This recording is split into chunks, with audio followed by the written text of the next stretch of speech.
Bismillahirrahmanirrahim. Assalamualaikum warahmatullahi wabarakatuh. Alhamdulillahilladzi bi ni'matihi tatimmu shalihat. Alladzi hadana li hadza wa ma kunna linahtadiya laula an hadana Allah. Asyhadu an la ilaha illallah wahdahu la syarika lah wa asyhadu anna Muhammadan abduhu wa rasuluh. Allahumma shalli ala Muhammad wa ala ali Muhammad kama shallaita ala ali Ibrahim innaka Hamidum Majid. Allahumma barik ala Muhammad wa ala ali Muhammad kama barakta ala ali Ibrahim innaka Hamidum Majid. Subhanaka la ilma lana illa ma 'allamtana innaka antas samiul alim. Allahumma inna nas'aluka ilman nafi'a wa rizqan tayyiba wa 'amalan mutaqabbala. Ya Allah, ya Rahmanu ya Rahim. Ya Allah, berkatilah umur kami. Ya Allah, berkatilah ahli keluarga kami. Ya Allah, berkatilah rizki yang kau limpahkan kepada kami. Ya Allah, berkatilah ilmu yang kau ajarkan kepada kami. Ya Allah, jauhkanlah kami dari segala kesusahan di dunia dan di akhirat. Ya Allah, jauhkanlah kami dari segala kesusahan di dunia dan di akhirat. Ya Allah, jauhkanlah kami dari segala kesusahan di dunia dan di akhirat. Ya Allah, ampunilah dosa kami. Ya Allah, ampunilah dosa ibu bapa kami. Ya Allah, ampunilah dosa kami. Ya Allah, ampunilah dosa ahli keluarga kami. Ya Allah, berikanlah kepada kami kebaikan di dunia. Ya Allah, berikanlah kepada kami kebaikan di akhirat.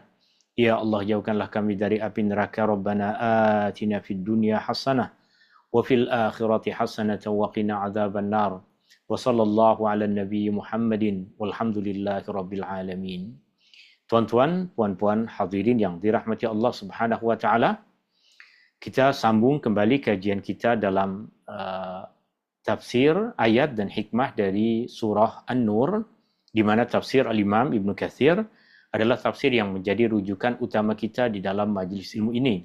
Saya telah pun kongsikan kepada tuan-tuan dan puan-puan nota tafsir Ibn Katsir, atau tepatnya terjemahan dari ringkasan tafsir Ibn Katsir. Tuan-tuan dan puan-puan boleh gunakan nota tafsir itu sebagai rujukan utama di dalam majlis ilmu ini. Dan seperti biasa, ia adalah majlis ilmu yang terbuka kepada apa-apa soalan. Jika tuan-tuan dan puan-puan ada apa-apa kemusykilan, sama ada berkaitan dengan apa yang kita tengah kupas di dalam ayat-ayat ini, atau ada kemusykilan berkaitan dengan perkara-perkara yang lain, tuan-tuan dan puan-puan boleh tulis soalan di dalam chatroom yang ada di dalam Zoom meeting ini, atau tuan-tuan dan puan-puan juga dibolehkan untuk membuka mikrofon dan terus bertanya jika ada yang ingin ditanyakan.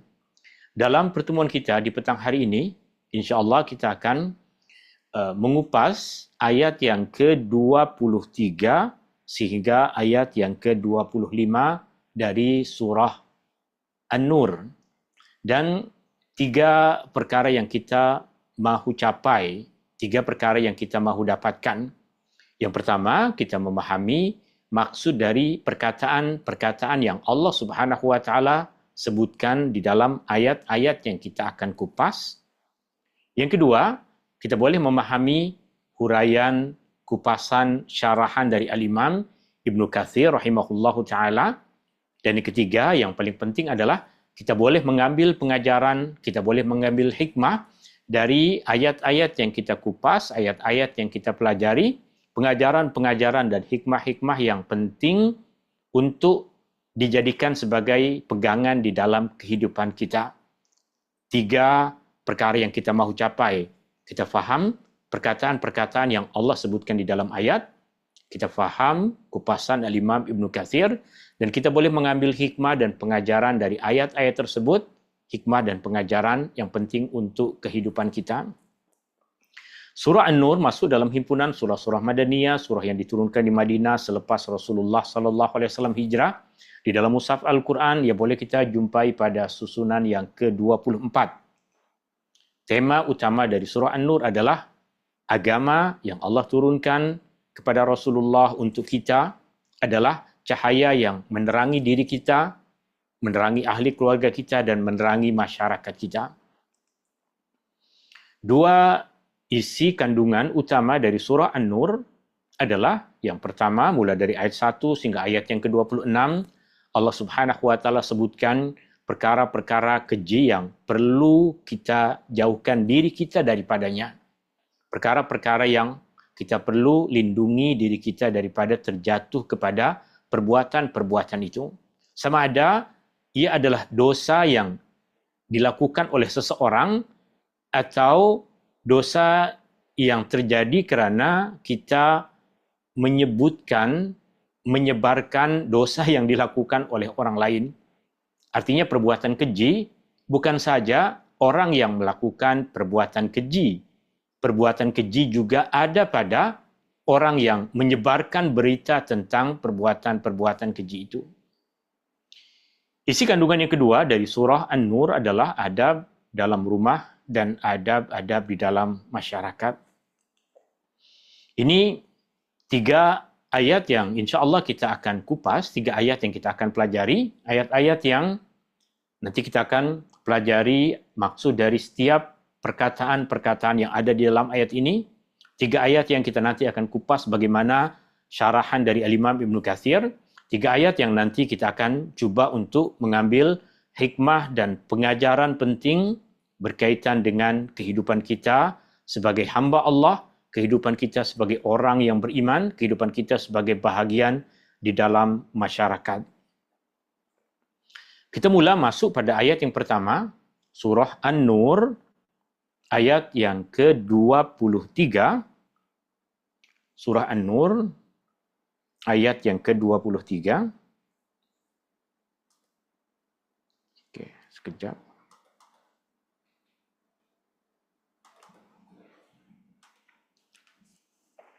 Allah Subhanahu wa taala berfirman, A'udzubillahi minasyaitonir rajim.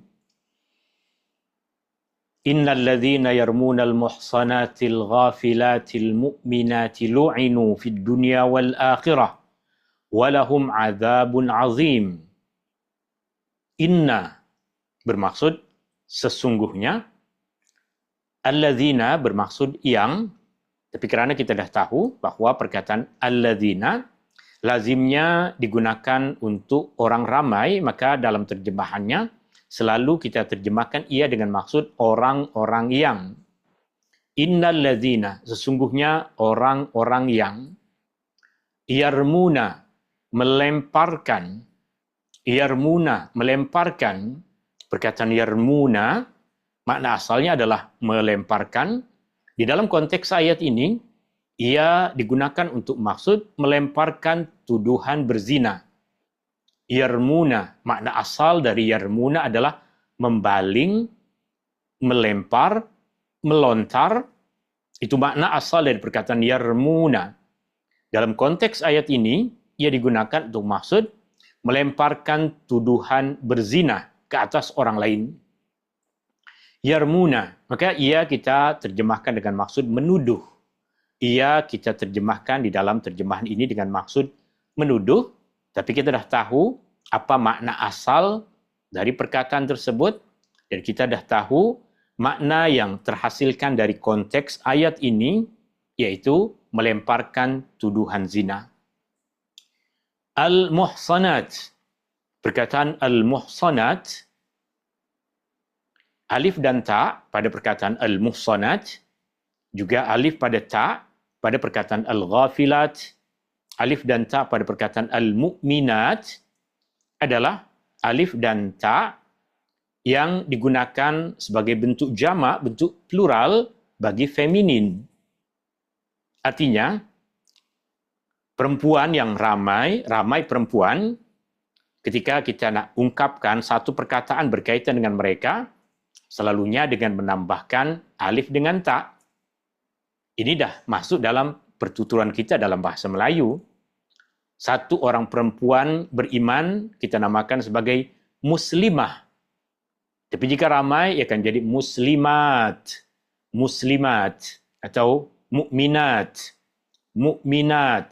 perempuan-perempuan yang beriman. Sehingga kita faham bahawa perkataan muhsanat tertuju kepada perempuan-perempuan yang muhsan. Perempuan-perempuan yang muhsan. Muhsan maksudnya adalah terpelihara. Muhsan maksudnya adalah perempuan yang terpelihara. Terpelihara apa? Terpelihara maruah mereka, kehormatan mereka. Artinya perempuan yang baik-baik. Bukan perempuan yang nakal, bukan perempuan yang tiada maruah padanya, bukan perempuan yang tidak menghormati dirinya sendiri sebagai seorang perempuan yang beriman, bukan itu. Muhsanat adalah perempuan yang menjaga diri mereka, tutur kata mereka, sikap mereka, akhlak mereka. Mereka adalah al-muhsanat. Itu maksud perkataan al-muhsanat di dalam konteks ayat ini. Pada beberapa ayat lain dalam Al-Quran, pada beberapa hadis Nabi SAW, perkataan muhsanat digunakan untuk makna yang lain. Perkataan muhsanat terkadang digunakan untuk maksud perempuan yang telah berkahwin. Perempuan yang telah berkahwin.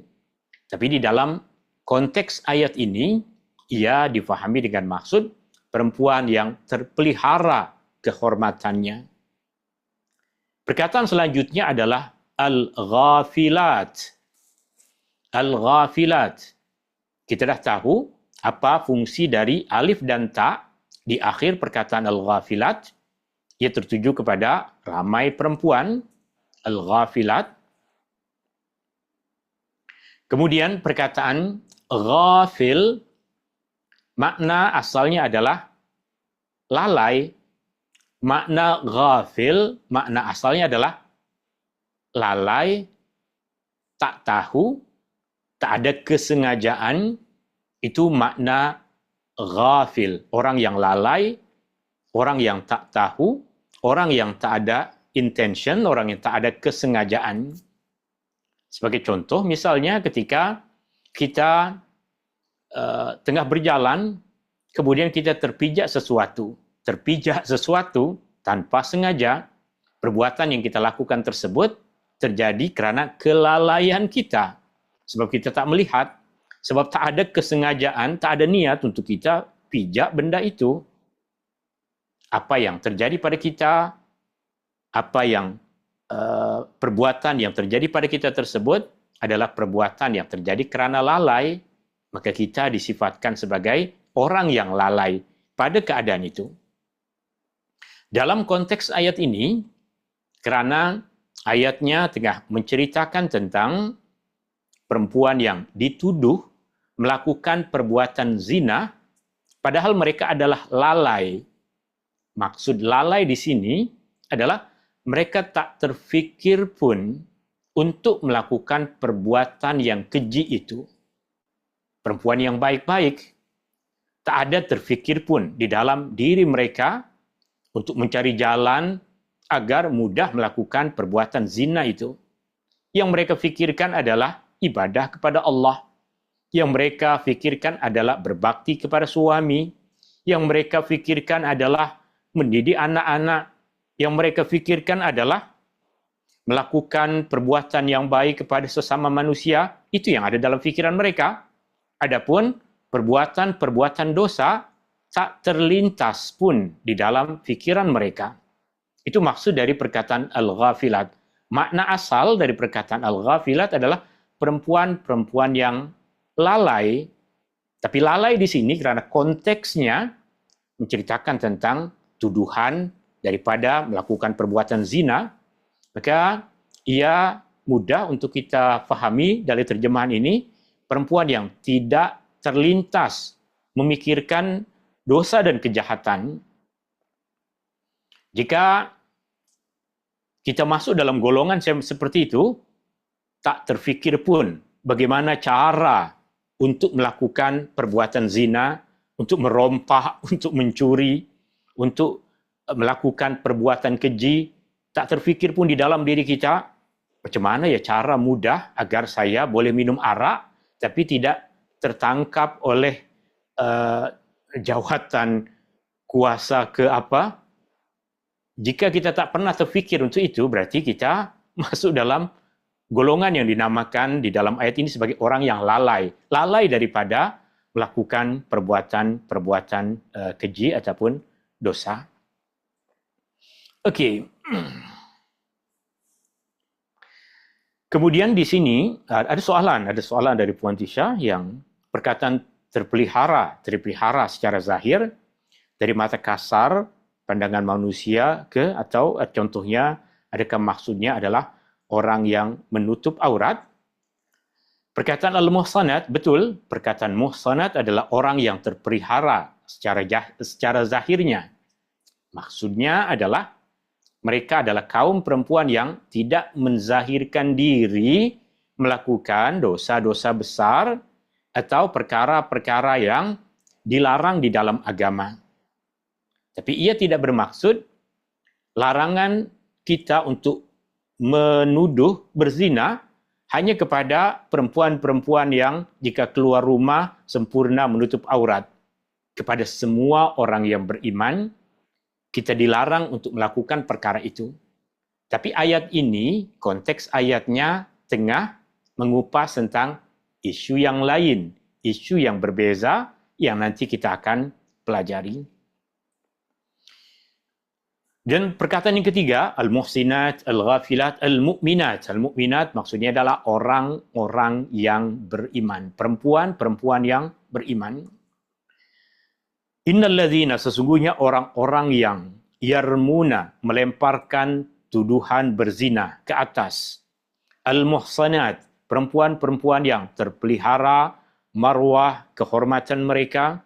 Al-ghafilat, perempuan-perempuan yang lalai daripada memikirkan perbuatan-perbuatan keji ataupun dosa-dosa yang mungkar. Al-mu'minat, yang mereka masuk dalam golongan perempuan-perempuan yang beriman. Sesiapa yang melakukan perbuatan itu, siapa yang menuduh, siapa yang melemparkan tuduhan zina ke atas mereka, lu'inu, mereka mesti dilaknat fid dunya wal akhirah, di dunia dan di akhirat. Walahum, dan bagi mereka, azabun azim, azab yang besar. Perkataan lu'inu bermaksud mereka dilaknat, dan maksud dari laknat adalah mereka dijauhkan dari kasih sayang dan rahmat Allah. Fid dunia, di dunia, wal akhirah, dan di akhirat.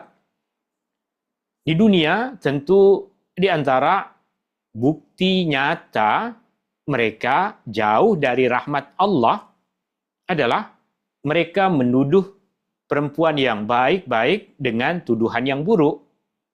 Itu dah tanda mereka, dalam hati mereka tiada kasih sayang Allah, tiada kemurahan dari Allah, sehingga sampai mereka mampu melakukan tuduhan yang keji seperti itu. Adapun di akhirat, sudah tentu balasan yang besar dari Allah Subhanahu wa taala. Walahum. Walahum terdiri dari 3 perkataan. Wa bermaksud dan, la untuk bagi kepada, hum mereka, azab bermaksud azab, siksa, azim bermaksud besar. Azim bermaksud besar, azim bermaksud agung, azim bermaksud kuat.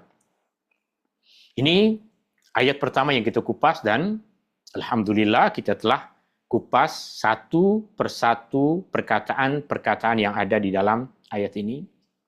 Kita dengar, kita baca, kita kupas apa yang ditulis oleh Imam Ibn Katsir rahimahullahu ta'ala. Imam Ibn Katsir mengatakan, ini adalah ancaman Allah terhadap orang-orang yang menuduh perempuan-perempuan yang terpelihara.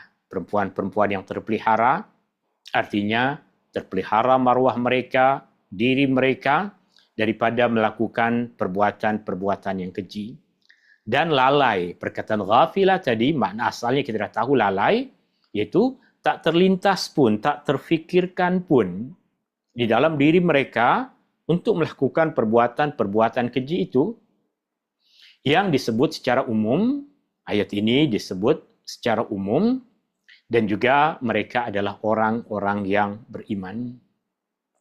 Imam Ibn Katsir kemudian mengatakan, maka sudah tentu para istri Nabi SAW termasuk di dalam golongan al-muhsanat, al-ghafilat, al-mu'minat. Sudah tentu para istri Nabi SAW masuk dalam golongan perempuan-perempuan yang terpelihara marwah dan kehormatan mereka.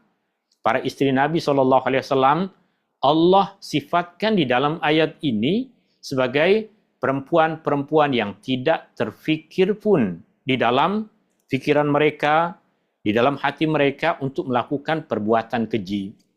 Al-mu'minat, mereka adalah perempuan-perempuan yang beriman. Khususnya, maka para istri Nabi termasuk dalam ayat ini dibandingkan dengan wanita-wanita lain yang terpelihara. Wanita-wanita lain yang terpelihara juga masuk dalam ayat ini, tapi yang lebih khususnya adalah istri-istri Nabi SAW. Khususnya, Imam Ibnu Katsir mengatakan, kerana yang menjadi sebab turunnya ayat ini adalah istri Nabi SAW, Ummul Mukminin Aisyah binti Abi Bakrin radhiyallahu anhuma. Artinya, ayat yang tengah kita baca ini, Allah Subhanahu wa taala turunkan kepada Rasulullah sallallahu alaihi wasallam untuk menyebutkan kepada Rasulullah, kepada orang-orang yang beriman, bahawa Aisyah terbebas, Aisyah bersih dari apa yang dituduhkan oleh orang-orang munafik. Maka ketika ayat ini diturunkan kepada Rasulullah sallallahu alaihi wasallam, Rasulullah memanggil Aisyah dan membacakan ayat ini, menyebutkan bahawa Allah telah membersihkan namamu. Maka Aisyah radhiyallahu anha mengatakan, segala puji bagi Allah, bukan segala puji bagi engkau ya Rasulullah. Maksudnya apa? Aisyah seronok dengan perkara tersebut, tapi yang menurunkan ayatnya adalah Allah Subhanahu wa taala, bukan ayat yang dibuat, bukan ayat yang direka oleh Rasulullah sallallahu alaihi wasallam. Dan para ulama telah sepakat bahawa sesiapa yang mencaci Aisyah selepas diturunkan ayat ini dan menuduh Aisyah dengan tuduhan yang disebut di dalam ayat ini, maka orang tersebut telah kafir kerana menentang Al-Quran. Apa maksud dari ungkapan ini? Maksud dari ungkapan ini adalah para sahabat Nabi SAW adalah orang-orang yang mulia.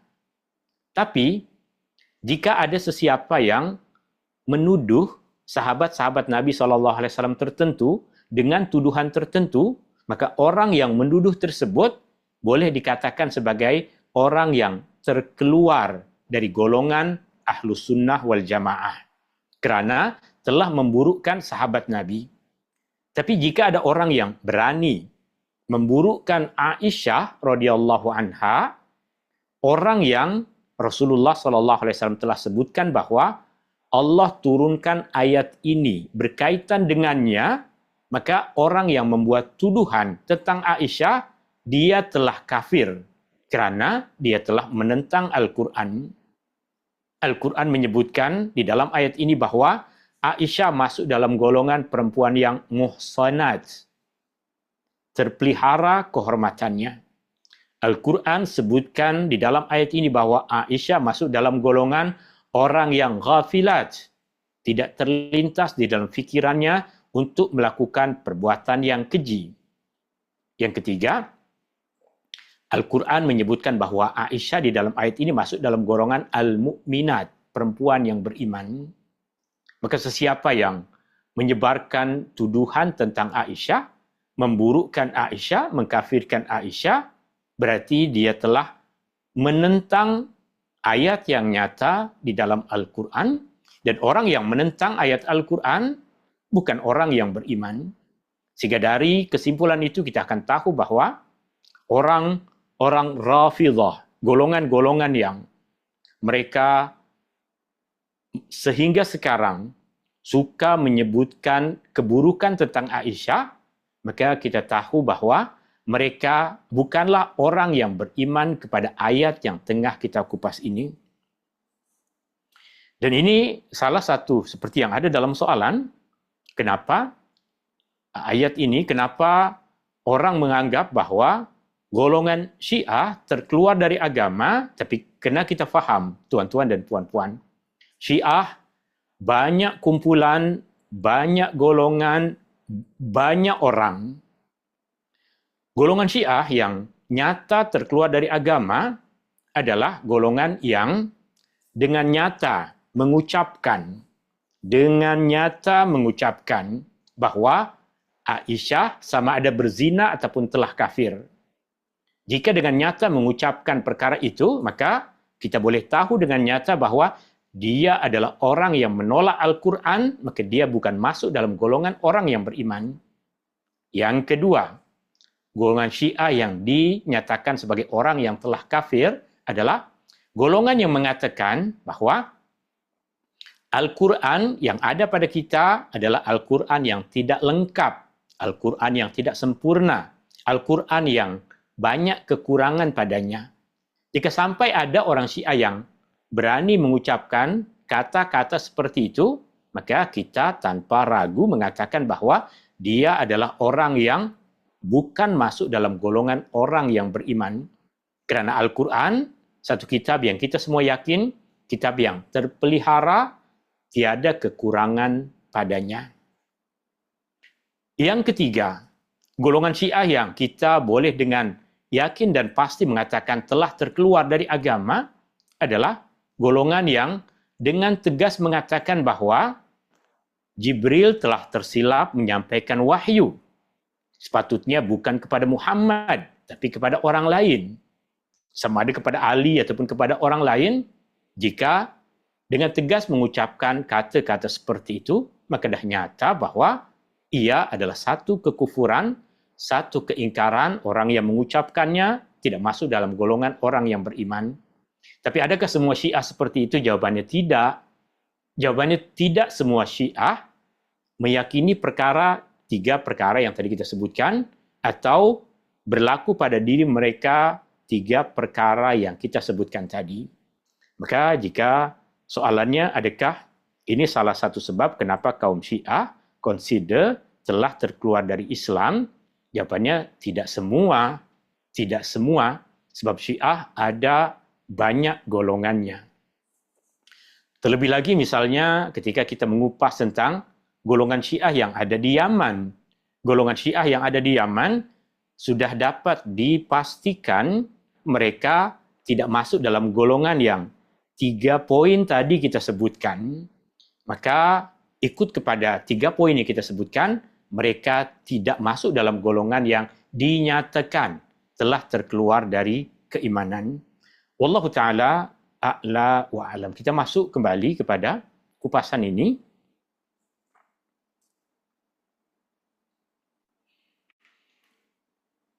Masih dalam ayat yang ke-23 pada bahagian akhir ayat ini Allah Subhanahu wa taala berfirman, lu'inu, yang bermaksud mereka dilaknat fid dunya wal akhirah, di dunia dan akhirat, walahum, dan bagi mereka azabun azim, azab yang besar. Imam Ibn Katsir mengatakan ini sama seperti yang Allah firmankan di dalam surah Al-Ahzab ayat 57, dan alhamdulillah surah Al-Ahzab di antara surah yang kita telah bersama-sama mengupasnya. Pada ayat yang ke-57 dalam surah Al-Ahzab, Allah berfirman, innal ladzina yu'zuna Allah wa rasulahu la'anahumullahu fid dunya wal akhirah wa a'adda lahum 'adzaban muhina. Inna, sesungguhnya, alladzina, orang-orang yang yu'zuna, mereka menyakiti Allah wa rasulah, Allah dan rasulnya, la'anahumullah, Allah melaknat mereka fid dunya, di dunia, wal akhirah, dan akhirat, wa a'adda, dan Allah telah menyediakan lahum, bagi mereka, azab muhina, azab siksa yang menghinakan. Dalam ayat ini ada ungkapan yu'zunallah, mereka menyakiti Allah. Mereka menyakiti Allah, maaf. Maksud mereka menyakiti Allah adalah mereka melakukan perbuatan yang buruk.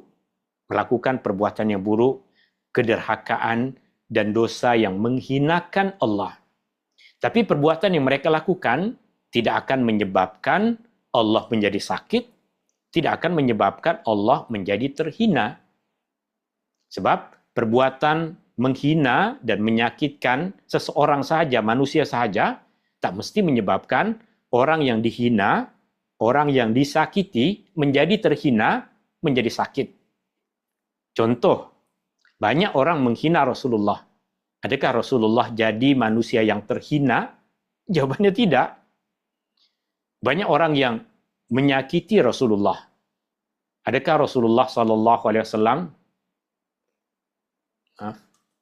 Adakah Rasulullah sallallahu alaihi wasallam akan tersakiti? Boleh jadi pada masa hidup dulu ada orang yang melakukan perbuatan menyakiti Rasulullah, Rasulullah jadi tersakiti dengan perbuatan itu. Tapi Allah, apabila mereka melakukan ucapan penghinaan kepada Allah, ucapan yang menyakiti, adakah Allah akan jadi terhina? Jawapannya tidak. Adakah Allah akan jadi sakit? Jawapannya tidak. Tapi perbuatan tersebut adalah perbuatan yang buruk yang mereka lakukan kepada Allah. Keadaan mereka, keadaan orang yang menuduh Aisyah dengan tuduhan yang buruk tadi, sama seperti keadaan orang yang menyakiti Allah dan keadaan orang yang menyakiti Rasulullah sallallahu alaihi wasallam, itu balasannya mendapatkan laknat Allah di dunia dan di akhirat. Kita masuk kepada kupasan berkaitan dengan ayat yang tengah kita baca ini. Adakah ayatnya, hukum hakam, pengajaran yang ada di dalam ayat ini, adakah khusus tentang Aisyah sahaja, atau khusus tentang istri-istri Nabi sahaja, atau umum berkaitan dengan semua kaum muslimat? Ada 3 pandangan yang disebutkan oleh Imam Ibnu Katsir. Sebagian ulama berpandangan bahawa ayat ini khusus tentang Aisyah sahaja. Ayatnya tentang Aisyah sahaja. Ibnu Abi Hatim meriwayatkan daripada Ibnu Abbas bahawa ayat tersebut turun khusus mengenai Aisyah. Demikian juga pandangan Sa'id bin Jubair, murid kepada Ibnu Abbas, dan juga Muqatil bin Hayyan. Mereka berpandangan ayat ini khusus tentang Aisyah sahaja. Ini pandangan yang pertama. Pandangan yang kedua, Ad-Dhahhak, murid seorang tokoh ulama tabi'in, Abul Jauza, Salamah bin Nabit berkata, yang dimaksudkan di dalam ayat ini adalah istri-istri Nabi. Artinya pandangan yang kedua mengatakan bahawa bukan saja Aisyah, tapi ayatnya juga berlaku kepada semua istri-istri Nabi SAW yang lain. Dan bukan wanita yang lain secara umum. Al-Aufi meriwayatkannya daripada Ibnu Abbas. Artinya, ada satu riwayat yang dari Ibnu Abbas yang pertama tadi mengatakan bahawa ayatnya tentang Aisyah. Ada riwayat lain dari Abdullah bin Abbas yang mengatakan bahawa ayatnya berkaitan dengan istri-istri Nabi SAW. Bahawa ayat tersebut merujuk kepada istri-istri Nabi yang telah dituduh oleh golongan orang-orang munafik, maka Allah menetapkan laknat dan kemurkaan ke atas mereka, ke atas golongan orang-orang munafik tersebut, dan mereka akan mendapatkan kemurkaan Allah. Ini pandangan yang kedua. Pandangan yang ketiga, Abdurrahman bin Zaid bin Aslam, juga tokoh di antara tokoh ulama tabi'in, berkata, ayat ini berkaitan dengan Aisyah dan sesiapa sahaja yang melakukan perkara yang sama pada hari ini terhadap wanita muslimah. Pandangan yang ketiga ini mengatakan bahawa ayatnya adalah umum, artinya al-muhsanat, semua perempuan yang menjaga kehormatan mereka. Al-ghafilat, semua perempuan-perempuan yang tidak mencari jalan untuk melakukan perbuatan-perbuatan keji. Al-mu'minat, semua perempuan-perempuan yang beriman.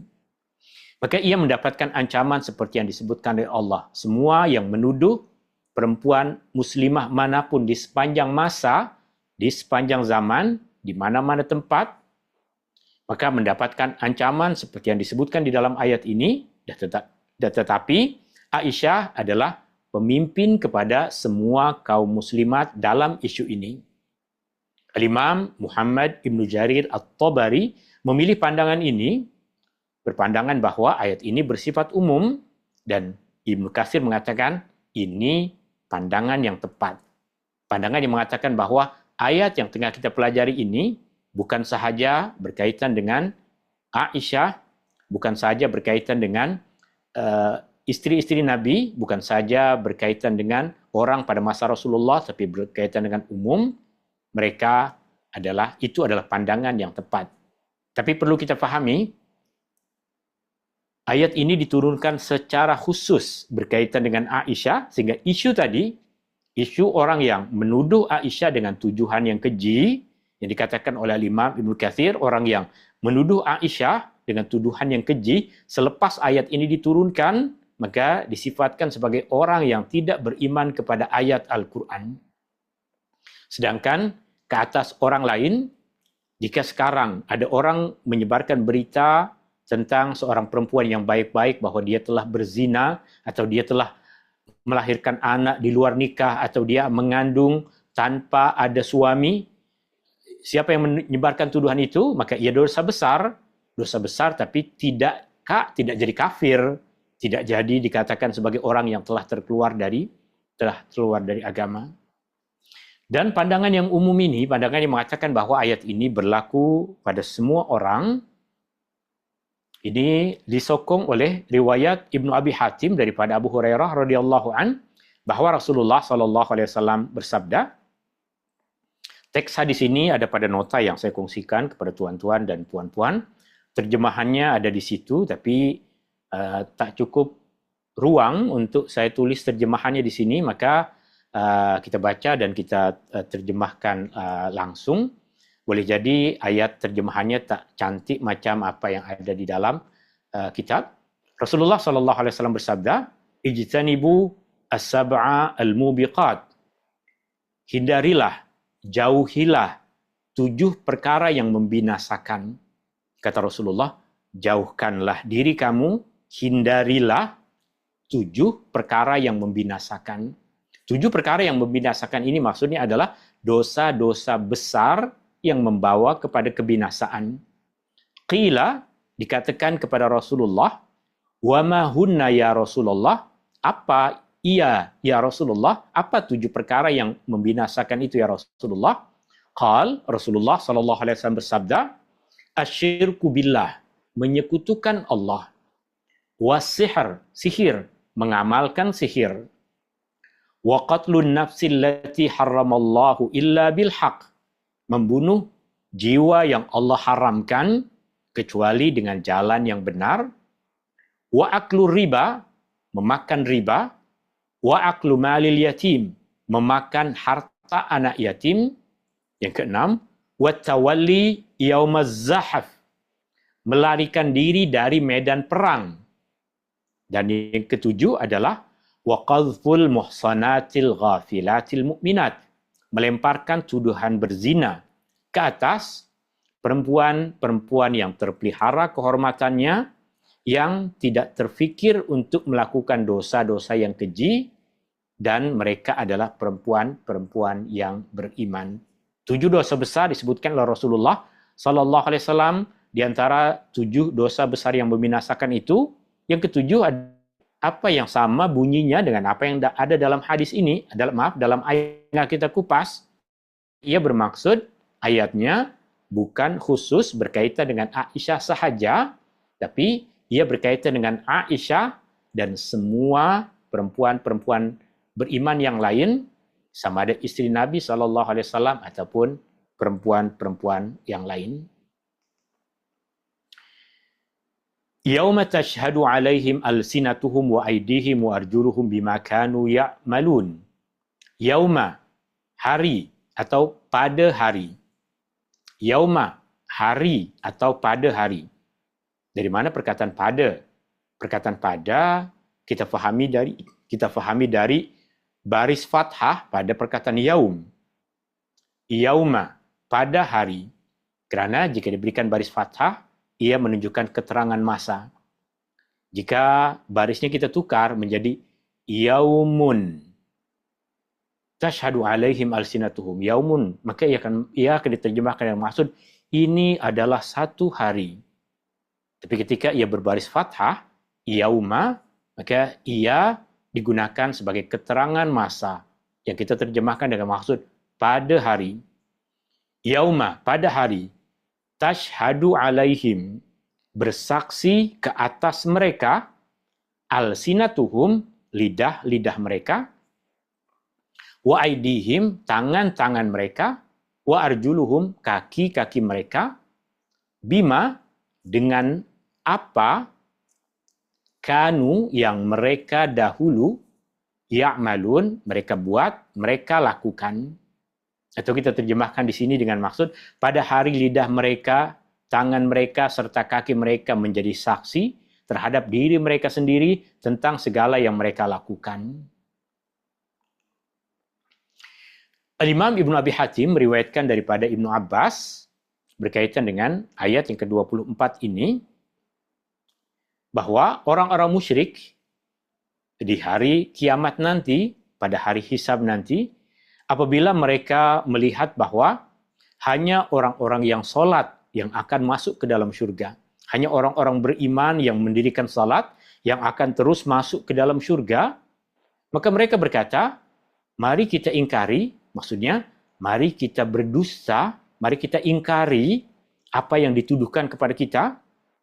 Artinya, orang-orang musyrik, orang-orang yang tidak beriman di akhirat, mereka berfikir, jom kita tipu Allah, jom kita tipu malaikat.